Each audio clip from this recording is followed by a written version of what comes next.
大家好，这里是漫游中国。今天我们要讨论的话题是：普通中国人买房到底有多难？或者直接点说，一个普通的工薪阶层买房到底需要多少年的工资跟积蓄？其实我犹豫了很久才讲这个话题，因为我很可能因此获得一些罪名。大家可能不知道啊，最近房地产在中国已经是一个新的敏感词了。为什么这么说呢？因为现在这个房价涨不能涨，跌也不准跌，卖也卖不掉。为什么不能涨呢？因为老百姓几代人的一生都已经被榨干了，那些炒房产呢也全部都砸在手里了。至于跌价嘛，那更不可能。哪个开发商你敢跌价？对不起，第二天就请你喝茶，甚至是当天就请你喝茶。大家可以 Google 一下这个话题，就是开发商降价被约谈，一般是直接吊销你的楼盘销售许可证，而且银行也要受罚。对开发商来说，你的房子卖不掉，你可以选择破产，也可以直接让工程烂尾，甚至是你可以直接跑路，政府都不会特别为难你。但是如果你敢降价，那就是很严重的一个政治问题了。他们可以分分钟让你身败名裂，甚至是牢狱加深。可以这么说，房地产在中国已经是整个经济问题、社会问题最大的毒瘤了。如果政府继续靠卖地来吸血，靠高房价来维持一个高的 GDP 增长，我相信这个人血馒头吃不了多久，它迟早会爆炸。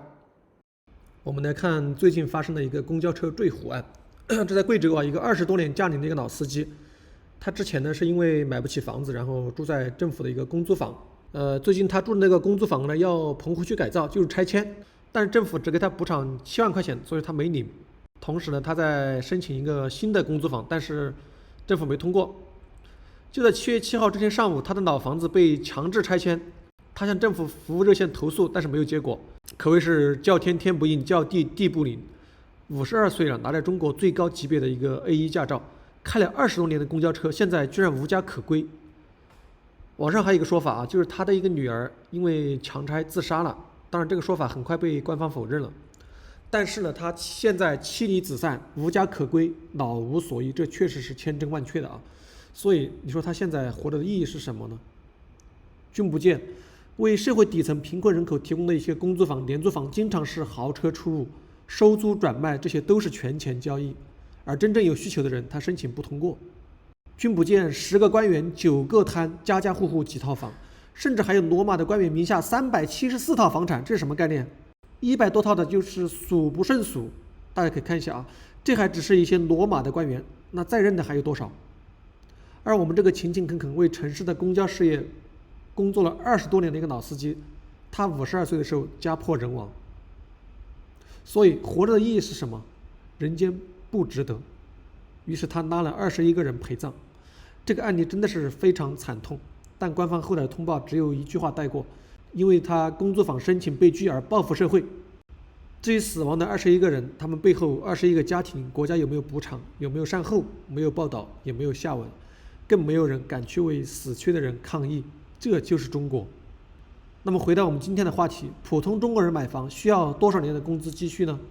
我们会用国家统计局公布的最新的一个数据来推算一个大致的结论。这个结论可能会让你吓一跳，也会深深的同情中国的大陆人，更会让你明白该杀头最后却缓刑的这些贪官，让人多么的痛恨，让人多么的绝望。首先我们来看一组最新的一个工资数据，这个数据分为3类，第一类是城镇单位的平均工资，城镇单位大概可以理解为公务员、事业单位还有国营企业等。第二类是私营单位的平均工资，就是民营企业了。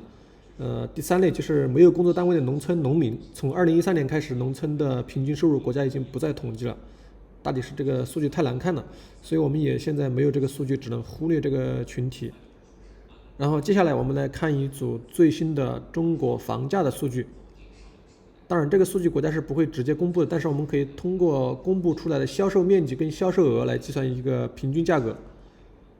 在中国你要习惯平均这个词，没有贫富差距，人均 GDP 1万美金，也没有无家可归，户均一套房。最后我们会用各个省的平均房价来除以平均工资，会得到一个大致的数据，就是需要多少年。